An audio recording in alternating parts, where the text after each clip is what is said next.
Okay, good afternoon students. अब देखिए, इसमें हम आज सी प्लस प्लस की क्लास स्टार्ट करेंगे आगे इसमें। तो सभी स्टूडेंट्स को मेरी आवाज़ क्लियर आ रही होगी, ताकि मैं क्लास को यहाँ पे कंटिन्यू कर सकूँ इसमें।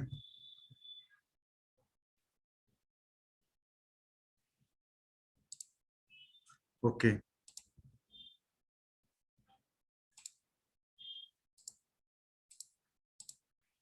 तो अब मैं इसमें यहाँ पे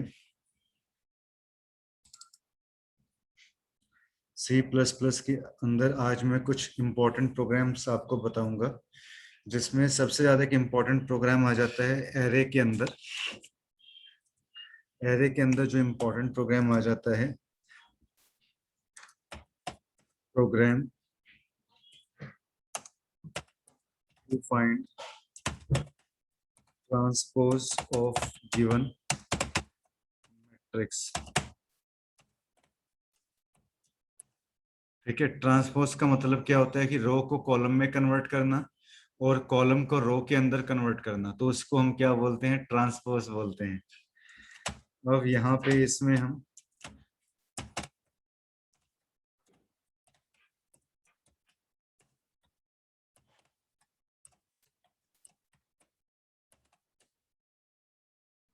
void is a data type, main is a function name और int is a data type, a is a array name। 2/3 हमने इसमें यहाँ पे ले लिया, यानी कि 2 हमारी रो हो जाएगी, 3 कॉलम्स हो जाएगा। ऐसे ही हमने यहाँ पे b 3/2 कर दिया इसमें, और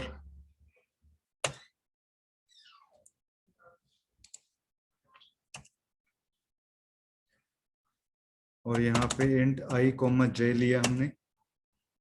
CLR use to clear the screen. 4 की हमने लूप चलाई, i के अंदर 0, i less than 2, i plus plus 4, j के अंदर 0 हमने लिया। j की लूप हमने ऊपर क्या यहाँ पे जो है 3 इसमें ले रखा है, तो यहाँ पे 3 टाइम ये लूप चलेगी आपके पास। j plus plus C out enter value C in a of i, a of j हमने इसमें ले लिया। तो यहाँ पे ये देखिए, हमने जो है ये 2/3 के जो एलिमेंट्स हैं वो हमने यहाँ पे इनपुट करवा लिए। ठीक है, यहाँ पे हमने जो है 2/3 के हमने जो है मैट्रिक्स के एलिमेंट्स हमने इनपुट करवा लिए। अब मैं यहाँ पे 4 की लूप में यहाँ पे मैं दोबारा चलाऊंगा इसके अंदर। यहाँ पे अब मैं क्या काम करूंगा, i के अंदर मैंने यहाँ पे 0 लिया, i लेस देन यहाँ पे मैंने क्या लिया 2, i प्लस प्लस, और अब मैं यहाँ पे इसके अंदर क्या करूंगा 4, j is equal to 0, j less than 3, j plus plus. और अब यहाँ पे मैं देखिए इसमें थोड़ा सा चेंज करूंगा कि जैसे हम पहले सिंपली हम i j ऐसे लिखते हैं, तो यहाँ पे मैं थोड़ा सा उल्टा कर दूंगा, क्योंकि हमें रो को कॉलम में कन्वर्ट करना है। तो b ऑफ j और i के अंदर मैं यहाँ पे क्या करता हूँ, a ऑफ i j ऐसे स्टोर कर देता हूँ, क्योंकि हम, और ये काम हमने इसलिए किया ताकि हम रो को कॉलम में कन्वर्ट कर सकें। देखो i की वैल्यू सिंपली आपने मान लो यहाँ पे 2 ले ली, j की आपके पास 3 हो गई, अब मुझे इनको रिवर्स करना है। ठीक है, तो इसलिए मैंने इनको यहाँ पे b ऑफ i ले लिया, जिसके अंदर मैंने a ऑफ i j की वैल्यू को मैंने यहाँ स्टोर कर दिया। अब मैंने इस ब्रैकेट को भी यहाँ पे क्लोज कर दिया। अब मैं इनको मैं प्रिंट कराऊंगा, C out \n matrix a is, new line के लिए आप एंडल भी यूज कर सकते हो, \n भी यूज कर सकते हो इसमें।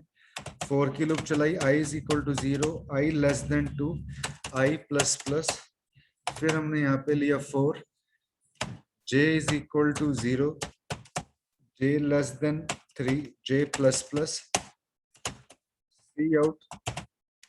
और यहाँ पे हमने ए मैट्रिक्स को क्या किया, यहाँ पे हमने इसमें प्रिंट करा दिया, थोड़ा स्पेस दे दिया यहाँ से हमने। और न्यू लाइन के लिए आपने यहाँ पे क्या काम किया, बैकस्लैश n ले लिया इसमें। ठीक है, तो यहाँ पे हमने किसको प्रिंट करवा दिया, इसमें मैट्रिक्स ए को प्रिंट करवा दिया।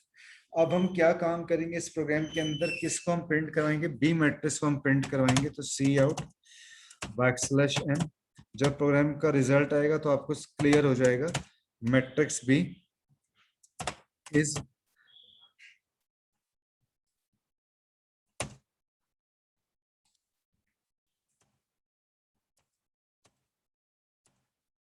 मैट्रिक्स बी, यहाँ पे आपके पास आ जाएगा मैट्रिक्स बी इज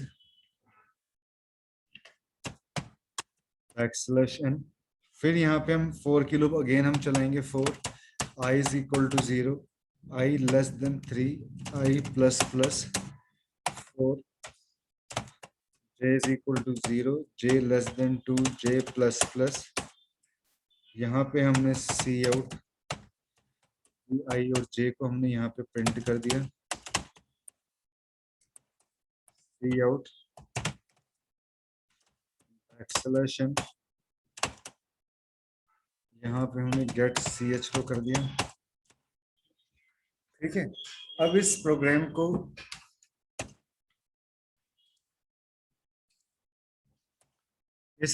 मैं सेव कर देता हूं।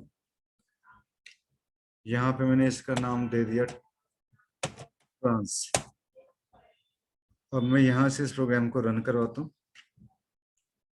अभी देखिए मुझे इस प्रोग्राम में 3 एरर्स शो कर रहा है। ठीक है, यहाँ पे मैंने क्या काम किया, देखो मैंने इंक्लूड के स्पेलिंग गलत लिख दिए। ठीक है, तो देखो ये आपको कौन सी एरर बता रहा है, यहाँ पे आपको बता रहा है error unknown pre processor directive. तो मैं यहाँ पे क्या काम करूंगा, उसमें देख के कहाँ गलती हो सकती है, मैंने यहाँ पे आई की स्पेलिंग में यहाँ पे ठीक कर देता हूँ। कंट्रोल F9 में अगेन प्रेस करता हूँ, तो देखो अब यहाँ पे कोई एरर नहीं आ रही। उस एक एरर की वजह से देखो 3 एरर्स बन रही थी आपकी। अब यहाँ पे वैल्यू आप डालो, जैसे आपने डाला 10, आपने डाला 20, आप डालते हो यहाँ पे 30, आप डालो यहाँ पे 40, आप डालो यहाँ पे 50। ठीक है, आप डालो यहाँ पे 60। ठीक है, और क्योंकि आपके पास जो है ये 2/3 का मैट्रिक्स है, यानी कि आपके पास 6 एलिमेंट्स आप इसके अंदर डाल सकते हो। अब जैसे आप एंटर प्रेस करोगे तो अब ये देखो जो पहले मैट्रिक्स आपका ए प्रिंट हो रहा था, यहाँ पे इसमें देखो जैसे मैंने लिखा था 2/3, तो इसमें ए वाले मैट्रिक्स में देखो 2 रोज हैं आपके पास और 3 कॉलम्स हैं। और इसको मैंने किस में कन्वर्ट कर दिया, ट्रांसपोज कर दिया, मैंने रो को कॉलम्स में कन्वर्ट कर दिया 3/2। तो ये अब आपके पास कैसे हो जाएगा, ये 3/2 का आपके पास हो जाएगा। तो इस रो को कॉलम के अंदर कन्वर्ट करना ही क्या कहलाता है, ट्रांसपोज ऑफ मैट्रिक्स कहलाता है। ठीक है, और ट्रांसपोज का मेन काम जो है हमने स्टूडेंट कहाँ पे किया था, ट्रांसपोज का जो मेन काम है वो हमने यहाँ पे किया था कि हमने यहाँ पे बी आई जे की जगह मैंने यहाँ पे बी जे ऑफ आई ले लिया, जिसके अंदर मैंने ए आई ऑफ जे को स्टोर कर दिया। और लास्ट में बस कुछ नहीं करना, लास्ट में जस्ट आपने क्या करना है, यहाँ पे ए मैट्रिक्स को प्रिंट कर दो और यहाँ से बी मैट्रिक्स को आप सिंपली प्रिंट कर दो। तो ये प्रोग्राम है आपके पास ट्रांसपोज ऑफ मैट्रिक्स, यानी कि रो को कॉलम के अंदर कन्वर्ट करना। ठीक है जी, अब इसी तरीके से आपके पास जो है मैट्रिक्स के अंदर एक इंपॉर्टेंट प्रोग्राम आपके पास बनता है कि if I want to calculate the sum of both diagonals of matrix, कि मुझे मैट्रिक्स के दोनों डायगोनल्स का सम करना है। तो देखिए हम वो प्रोग्राम हम किस तरीके से करेंगे। अगेन मैं फिर यहाँ से जो है इसमें प्रोग्राम बना रहा हूँ इसमें। तो मैं यहाँ पे लिखूंगा input any matrix and find the sum of the both diagonal of the matrix।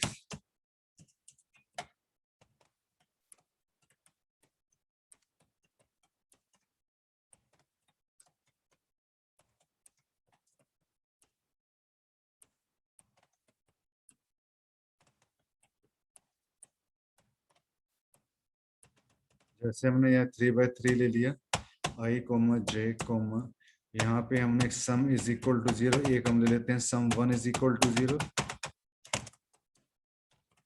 Out elements कि लोग चलो i is equal to 0, i less than 3, i plus plus, और j is equal to 0, j less than 3, j plus plus, C out the matrix element. और यहाँ पे आप क्या काम करो इसके अंदर, और ये ना ये लाइन हम ऑलरेडी पहले लिख चुके हैं, तो इसको आप डिलीट कर दो, सी इन कर दो यहाँ पे,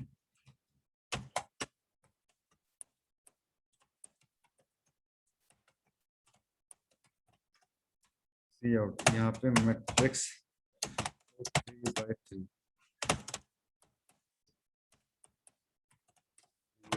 एंड चलो i is equal to 0, i less than 3, i plus plus, j is equal to 0, j less than 3, C out. यहाँ पे हमने क्या किया, मैट्रिक्स को हमने प्रिंट कर दिया, इफ कंडीशन लगाएंगे अगर i बराबर है j के, sum is equal to sum plus a of i, a of j, if i plus j is equal to 2, तो sum 1 बराबर है sum 1 plus ai of j। यहाँ पे C out, C out sum of the first diagonal above matrices, यहाँ पे ले लिया sum, C out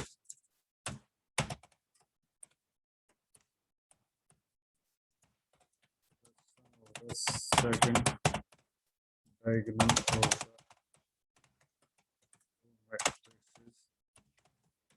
from 1 ch।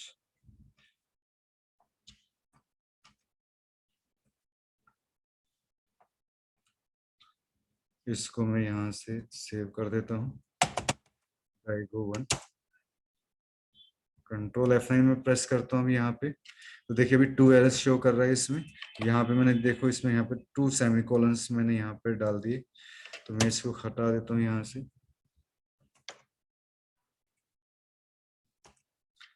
अब मैं यहाँ पे क्या काम करता हूँ, मैट्रिक्स के एलिमेंट्स डालता हूँ, तो ये देखो इसमें ये थोड़ा साइड में इसमें आ गया है।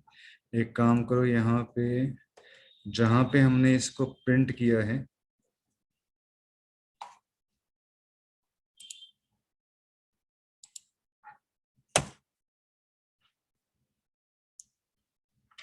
बैकस्लैश टी लगा दो।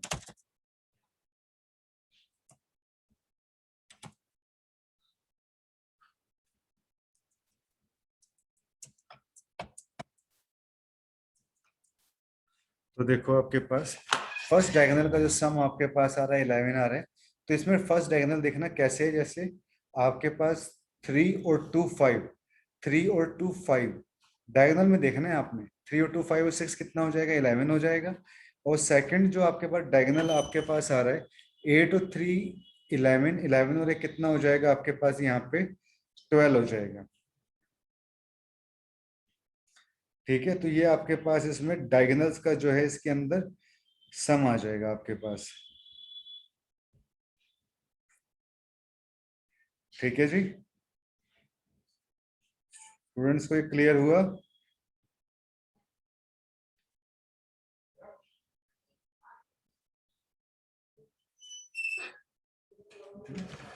ये हमने डायगोनल्स के सम का हमने प्रोग्राम किया है।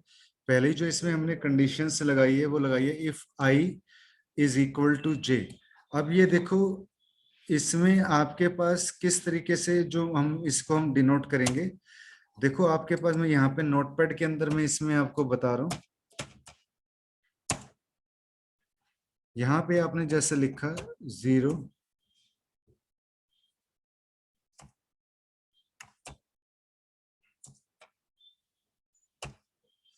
यहाँ लिखा आपने 0 और 1, फिर यहाँ लिखा आपने 0 और 2।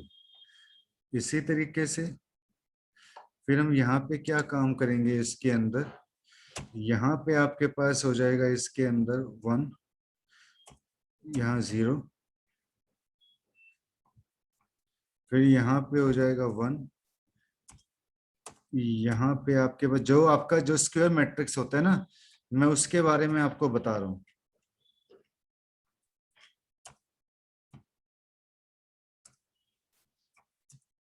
और फिर इसी तरीके से हम इधर ले लेते हैं यहाँ पे,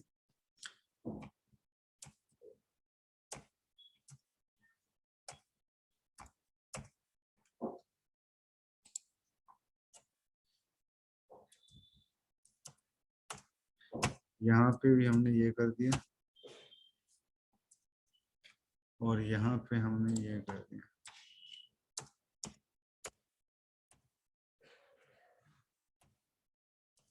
तो ये हमने देखो स्क्वायर मैट्रिक्स कुछ इस तरीके से होता है।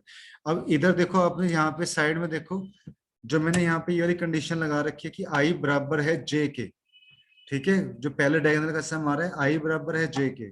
तो वो किस तरीके से आपके पास आ रहा है कि इसको देखो आप जो है इसको मान लो, इसको मान लो आप यहां से,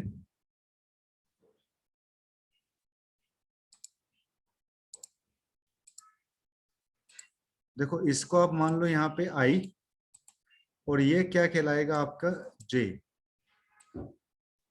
ठीक है। तो अब इधर यहाँ पे आप जब देखोगे इधर,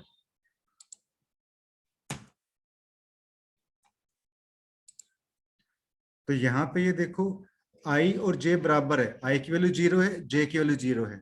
फिर ऐसे देखो डायगोनल का सम हो रहा है ऐसे, ये देखो ये भी आपका आई है, ये आपका जे है, ठीक है, ये भी आपका आई है और ये देखो आपके पास ये भी क्या हो जाएगा, जे हो जाएगा।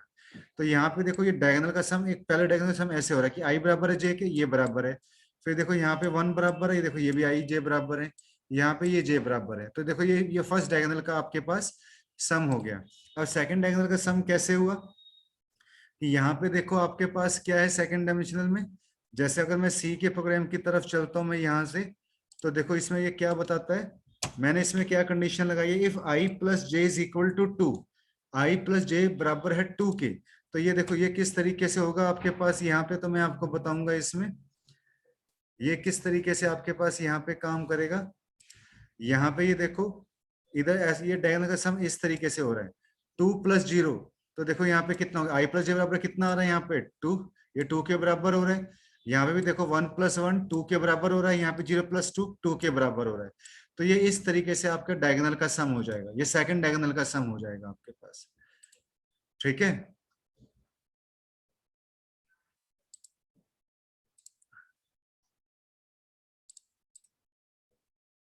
ये समझ में आया गगन आपको ये वाला कंसेप्ट,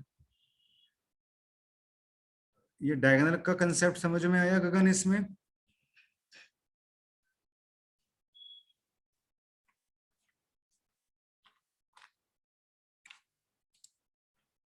हाँ ठीक है। तो हमने यहाँ पे मैट्रिक्स के दोनों डायगोनल्स का हमने यहाँ पे क्या काम किया, मैट्रिक्स के हमने दोनों डायगोनल्स का हमने सम किया। जो ये डायगोनल का सम होगा ना, स्क्वायर मैट्रिक्स के डायगोनल्स का आपके पास सम होगा। इसी तरीके से अब देखो आपको याद होगा कि मैंने आपको इसमें स्ट्रक्चर्स पढ़ाए थे सी प्लस प्लस के अंदर, मैंने आपको स्ट्रक्चर्स पढ़ाए थे। स्ट्रक्चर्स के बारे में मैंने आपको ये कहा था कि जो स्ट्रक्चर्स होते हैं it is a collection of different data types. अब आके एक कंसेप्ट आपके पास आता है इसके अंदर, यूनियन। यूनियन क्या होता है, union is a keyword like structure. जिस तरीके से स्ट्रक्चर में डिफरेंट डेटा टाइप्स होते हैं, ऐसे यूनियन के अंदर भी हम डिफरेंट डेटा टाइप्स को यूज करते हैं। और किस तरीके से हम यूनियन को यूज करेंगे, और फिर हैश इंक्लूड, जो यूनियन है वो कंपैरिजन टू स्ट्रक्चर मेमोरी में कम स्पेस लेता है। यहाँ पे हमने स्ट्रक्चर की तरह ही हम इसको डिक्लेयर करेंगे, यूनियन ले लिया हमने ए बी सी। फिर हमने यहाँ पे क्या काम किया इसके अंदर, क्या ले लिया सी, और यहाँ पे इंट ले लिया, सी ले लिया हमने कैरेक्टर टाइप के अंदर, आई ले लिया इंटीजर टाइप के अंदर, और जो है हमने इसके अंदर एफ ले लिया फ्लोट टाइप के अंदर ले लिया। और यहाँ मैंने स्ट्रक्चर को इसके अंदर बंद कर दिया, void main cls से use to clear the screen. इससे पहले अब यहाँ पे यूनियन को आप यहाँ पे ले लो, यूनियन एबीसी, इसका एक ऑब्जेक्ट बना लो एक्स। एक्स एक्स क्या हो गया, जैसे स्ट्रक्चर में ऑब्जेक्ट बनाते हैं ना, एक्स भी क्या है, एक ऑब्जेक्ट है। एक्स डॉट सी, सी के अंदर हमने क्या कर दिया, कैरेक्टर की वैल्यू को स्टोर कर दिया। फिर यहाँ पे सी आउट किया आपने, backslash N X dot C, X dot C हमने प्रिंट करवा देना सिंपल। फिर एक्स डॉट आई के अंदर हमने यहाँ पे क्या काम किया कि एक इंटीजर वैल्यू स्टोर कर दी। क्यों? क्योंकि मैंने आई को जो ऊपर है वो किस टाइप का ले रखा है, मैंने यहाँ पे इंटीजर टाइप का ले रखा है। तो यहाँ पे मैंने इसके अंदर एक्स डॉट सी के अंदर मैंने यहाँ पे एक्स डॉट आई के अंदर यहाँ पे मैंने इंटीजर वैल्यू मैंने स्टोर कर दी। अब मैं इसको भी प्रिंट करवा देता हूँ यहाँ पे, E out acceleration X dot I. इसी तरीके से मैं फ्लोट के अंदर यहाँ पे फ्लोटिंग वैल्यू स्टोर करवा देता हूँ, और C out acceleration X dot F, यहाँ पे एक्स डॉट एफ को मैंने स्टोर कर दिया, गेट सी एच। इसको सेव कर देता हूँ मैं यहाँ पे यूनियन वन या यूनियन क्यू के नाम से मैंने सेव कर दिया। प्रोग्राम को मैं यहाँ से रन करवाऊंगा, देखो सक्सेसफुली रन हो गया। तो ये देखो आपके पास एक्स डॉट सी के अंदर यहाँ पे बी आ रहा है, आई के अंदर 100 आ रहा है। तो मतलब जो यूनियन भी होता है वो भी स्ट्रक्चर के लाइक ही होता है, स्ट्रक्चर के जैसा ही होता है। बट डिफरेंस सिर्फ इतना होता है कि जो यूनियन है वो मेमोरी में कम स्पेस लेता है कंपैरिजन टू स्ट्रक्चर। ठीक है, मेमोरी में ये कम स्पेस लेगा। दूसरा इसमें यूनियन स्ट्रक्चर में डिफरेंस क्या होता है कि जो स्ट्रक्चर है, जो भी आपने यहाँ पे डेटा टाइप यूज किए हैं जैसे कैर इंट फ्लोट, स्ट्रक्चर क्या काम करता है, देखो स्ट्रक्चर क्या काम आपको जो है करके बताएगा। स्ट्रक्चर क्या काम करता है, स्ट्रक्चर बताता है कि इन जो आपने जैसे कैर है, तो कैर देखो आपके पास कितने बाइट्स ऑक्युपाई करता है, 1 बाइट। कैर जो है 1 बाइट ऑक्युपाई करेगा, ठीक है, प्लस इंटीजर जो है वो 2 बाइट्स ऑक्युपाई करता है, प्लस फ्लोट जो 4 बाइट्स ऑक्युपाई करता है।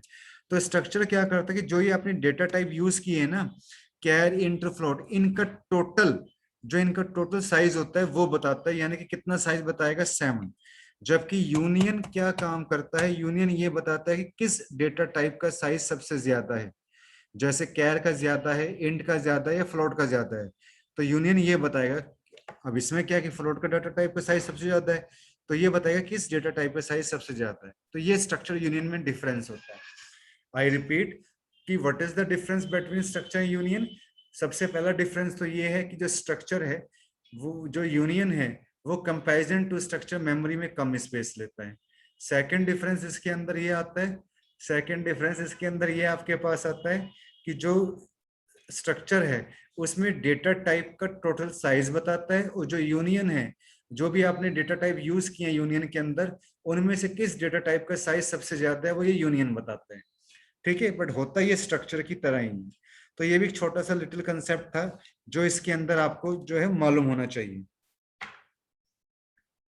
ठीक है, ठीक है गगन, कंसेप्ट क्लियर हुआ कि यूनियन आपके पास क्या होता है। और इसके अंदर हमारे पास और वैभव क्या हाल चाल है, वैभव को समझ में आ रहा है?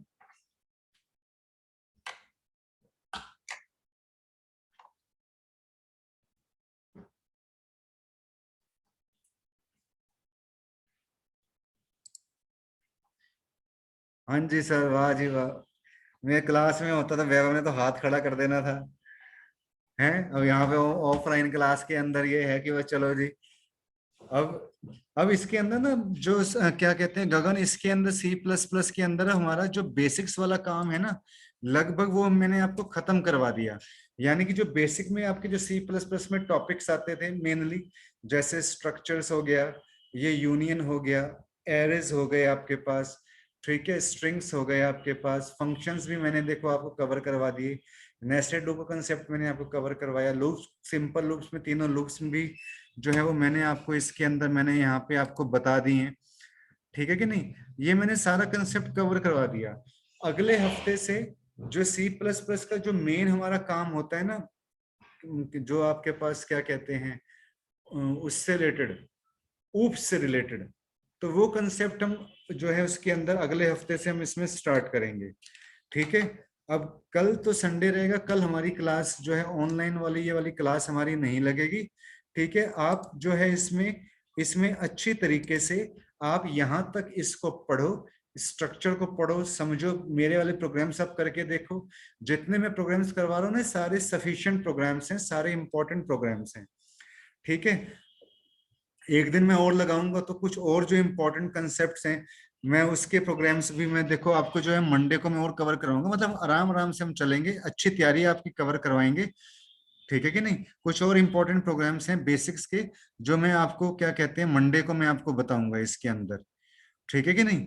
तो आज की अभी क्लास के अंदर हम इसमें इतना ही हम जो है इसमें डिस्कस करते हैं। संडे का दिन जो है क्या कहते हैं हम क्लास नहीं लेंगे, आप यहाँ तक इसमें पढ़िएगा, मंडे को मैं आपकी प्रॉब्लम्स भी ले लूंगा और मैं कुछ और इम्पोर्टेंट प्रोग्राम्स कवर करवाऊंगा। फिर उसके बाद क्या कहते हैं हम ऊप्स वाले कंसेप्ट हम यहाँ पे जो है इसमें स्टार्ट करेंगे, ठीक है गगन। मैं आपको देख पा रहा हूँ गगन, मैं आपको, ठीक है, तो थोड़ा सा मुझे भी पता लग जाता है आपके एक्सप्रेशन से, ठीक है। हाँ, ओके जी, thank you for watching this tutorial, ठीक है। आई होप कि ये लेक्चर आपको समझ में आया होगा। Thank you students, thank you, bye.